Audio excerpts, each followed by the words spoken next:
Hello everyone, welcome back to this new video. दोस्तों, स्वागत है आप सभी का। I hope so guys you are doing well. आप सब की पढ़ाई अच्छी चल रही है और आप सभी लोग अच्छा कर रहे हैं।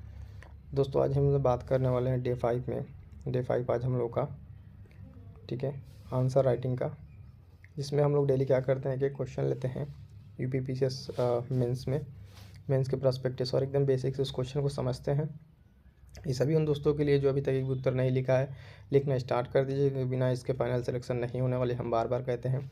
और लिखना देखिए, एक बार अचानक से आपको नहीं आएगा, एकाएक नहीं आएगा। जब तक आप लिखना शुरू नहीं करेंगे, एक प्रयास नहीं करेंगे, सोचेंगे नहीं, आंसर को फ्रेम नहीं करेंगे, तो चीज़ आपकी क्लियर नहीं होंगी। जब लिखना स्टार्ट करेंगे धीरे धीरे आ जाएंगे। तो चलिए फटाफट, आज भी हम लोग क्वेश्चन, आज डे 5 है और एक क्वेश्चन लेंगे और वही क्वेश्चन GS 5 का है, ठीक है। GS 5 एंड यूपी स्पेशल का जो पेपर है उससे रिलेटेड क्वेश्चन है। क्वेश्चन को देखेंगे और क्वेश्चन से क्या इंट्रो और उसकी मेन बॉडी कंक्लूजन किससे लिखा जाता है, इस क्वेश्चन को देखते हैं। चलिए तो ठीक है, स्टार्ट करते हैं आज का वीडियो हम लोग। क्वेश्चन है हमारा दोस्तों, ठीक है, कि उत्तर प्रदेश लोक सेवा आयोग की संरचना, कार्यों एवं चुनौतियों का उल्लेख कीजिए। क्वेश्चन है 12 नंबर का, लगभग 200 शब्दों में लिखना है, ठीक है। तो क्वेश्चन के पहले डिफरेंट आयाम को हम समझते हैं कि इसमें क्या क्या मेंशन करना है, कैसे कैसे क्वेश्चन का अप्रोच करना है। तो सबसे पहले कि यहाँ पर देखिए, लोक सेवा आयोग यानी स्टेट लोक सेवा आयोग, उत्तर प्रदेश लोक सेवा आयोग का यहाँ पे नाम मेंशन कर दिया है। लोक सेवा आयोग का आपको ब्रीफ इंट्रोडक्शन में देना है क्या है लोक सेवा आयोग, जो स्टेट स्तर पर काम करता है खासकर उत्तर प्रदेश के संदर्भ में। उसके बाद से इसकी संरचना क्या है, ठीक है, क्या क्या किस तरह कैसे फॉर्मेशन इसका है, इसके कार्य क्या हैं इसको मेंशन करना, और इसकी चुनौतियां क्या क्या हैं उसको, और साथ साथ जब हम इसका कंक्लूड करेंगे तो उसमें इसके थोड़े से जो इसके पॉजिटिव एस्पेक्ट्स हैं उसको दिखाएंगे, ठीक है। चलिए फटाफट देखते हैं इंट्रो किस तरीके से यहाँ पे है। इंट्रो इसका देखेंगे जब हम, तो देखिए इंट्रो में क्या है कि उत्तर प्रदेश लोक सेवा आयोग राज्य स्तर पर प्रशासनिक सेवाओं की भर्ती हेतु एक स्वतंत्र संवैधानिक निकाय है। क्या है? स्वतंत्र और संवैधानिक निकाय है, ठीक है। तो संवैधानिक निकाय है तो इसके बारे में बताइए भी कि किस तरीके से संवैधानिक प्रावधान है इसका। तो अगले ही लाइन में है कि भारतीय संविधान के भाग, ठीक है, भाग 14 में आर्टिकल 315 से 323 के तहत संघ लोक सेवा आयोग की संरचना, सदस्य नियुक्ति और निष्कासन तथा आयोग की शक्तियों कार्यों के संबंध में प्रावधान इसमें उल्लिखित है, ठीक है। इस तरीके से प्रावधान है किस किस तरीके से इसका कॉन्स्टिट्यूशन प्रोविज़न हो गया दोस्तों, कि किस तरीके से संविधान में मेंशन है, भाग 14 में है और किस किस आर्टिकल के अंतर्गत है, ठीक है। इसके बाद से देखेंगे कि इसमें अगला पॉइंट कि उत्तर प्रदेश में इसका गठन भारत शासन अधिनियम 1935 के तहत 1 अप्रैल 1937 को हुआ, जिसका मुख्यालय प्रयागराज में स्थित है, यानी हेडक्वार्टर भी इसको हमने बता दिया कि किस तरीके से उत्तर प्रदेश के बारे में किस तरीके से इसका स्थिति है। अब देखते हैं कि उत्तर प्रदेश के बारे में दोस्तों देखेंगे कि इसकी संरचना, उत्तर प्रदेश लोक सेवा आयोग की संरचना यानी इसका फॉर्मेशन स्ट्रक्चर किस तरीके से है, ठीक है। तो संरचना की जब बात करते हैं हम, तो देखिए किस तरीके से यहाँ पर इस तरीके से आप फ्लो चार्ट के माध्यम से अपने आंसर को किस तरीके से आप कर सकते हैं, पॉइंट्स को और फ्लो चार्ट मिला के। तो संरचना में इसके क्या है कि सदस्य, एक अध्यक्ष और 8 अन्य सदस्य होते हैं, ठीक है ना। आर्टिकल 316 यहाँ पे मेंशन है। नियुक्ति कौन करता है, तो राज्यपाल द्वारा इनकी नियुक्ति होती है।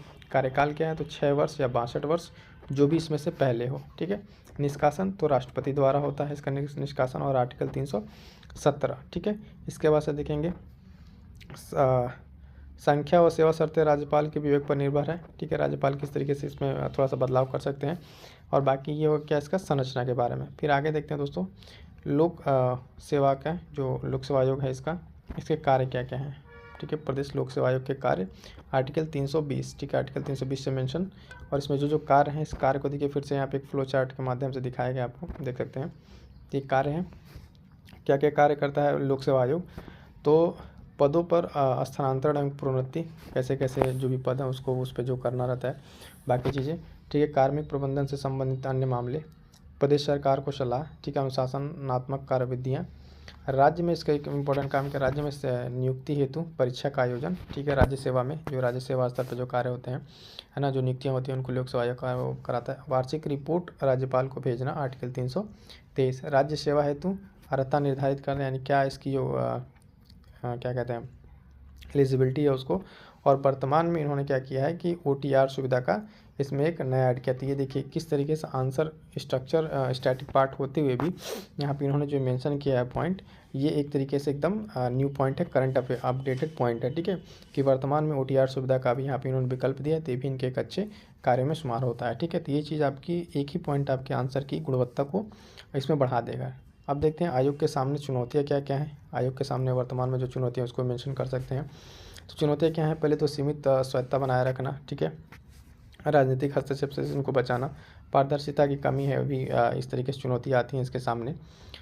अन्य चुनौतियों में देखें तो शिकायत निवारण तंत्र का अभाव, कि जितनी जल्दी शिकायत हो उतना जल्दी निवारण नहीं हो पाता। जैसा भी अब हाल फिलहाल में आपने देखा आर परीक्षा को लेकर जो जिस तरीके से चीज़ें हुई है ना, उसमें कितना टाइम लगा, और पर्चा लीक, इस तरह के मामले, भ्रष्टाचार वही आ गया। फिर उदाहरण पेपर लीक समस्या आते हैं, यहाँ पे आप आर भी अगर अपडेटेड में है तो यहाँ मेंशन कर दीजिए कि आर पर्चा लीक और अन्य दीगर जो भी भर्तियाँ हैं किस तरीके से हो रही हैं, ठीक है। भाई भतीजावाद का आरोप, ठीक है, ये भी इस पर आरोप लगता रहा है ना, कि जो लोग सिस्टम में है वही उन्हीं लोगों के लोग हो रहे हैं उसमें।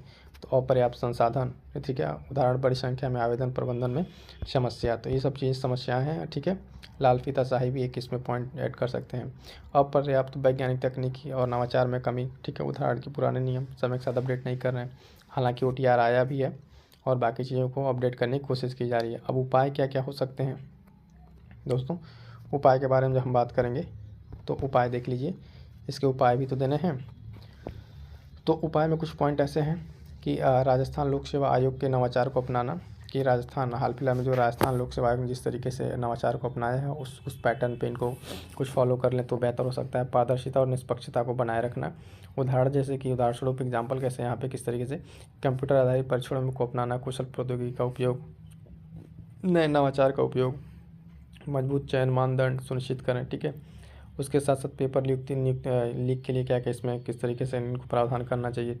पेपर लीक में अभियुक्तों को कठोर से कठोर कानून एक्ट बनाइए, उसको फास्ट ट्रैक कोर्ट के माध्यम से कीजिए। भ्रष्टाचार में कमी कीजिए, समय पर परीक्षा और कैलेंडर दोनों जारी कीजिए, आंसर की जारी कीजिए। इस तरह की चीज़ें क्या होगी आयोग के लिए, ये में सुझाव में आप लिख सकते हैं, ठीक है। तो ये सब सारे पॉइंट भी मेंशन हो सकता है। परीक्षा प्रणाली सुरक्षा हेतु तो विशेष जांच समिति का गठन, क्योंकि इसमें कितने सारे है ना युवाओं को रोजगार, और एक तरीके से आप देखें तो उनके कीमती समय जो अपनी जीवन के लगा के यहाँ पे चुनौतियों का सामना कर रहे हैं, उन सब चीज़ों से यहाँ पे उनको समय रहते निपटना चाहिए, ठीक है। अब देखिए यहाँ पे क्या कहते हैं, अब यहाँ पे जो इनका कंक्लूज़न जो है आंसर का कंक्लूड करेंगे अब आंसर को। ये तो हो गई एक पूरी बॉडी, अभी आप देख लीजिए पूरी बॉडी हमने जो मेंशन कर दिया।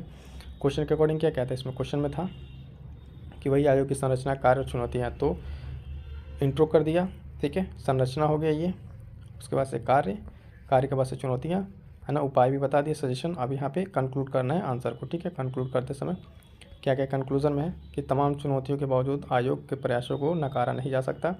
अब यहाँ पे पॉजिटिव देना है, यहाँ पर अब नेगेटिव नहीं, क्योंकि आप कंक्लूड कर रहे हैं तो यहाँ पे जो भी आपका आंसर है मतलब कंक्लूजन है वो एक पॉजिटिव इम्पैक्ट डालना चाहिए, ठीक है। तो आयोग इन चुनौतियों का दृढ़तापूर्वक सामना किया है। यही कारण है कि विगत वर्षों में परीक्षा प्रारूप पाठ्यक्रमों को विशेष रूप से परिवर्तन देखने को मिले हैं। जैसे कि एग्जाम्पल के तौर पे किस तरीके से इन्होंने नया सुधार के तौर पे क्या OTR प्रणाली को लाया, वैकल्पिक विषय को हटाया यूपी में मेंस में जो यूपी वैकल्पिक विषय को हटाया ताकि एक तरीके से इसमें समानता बनी रहे। तो ये था दोस्तों आज के क्वेश्चन का एक पूरा डिटेल, ठीक है।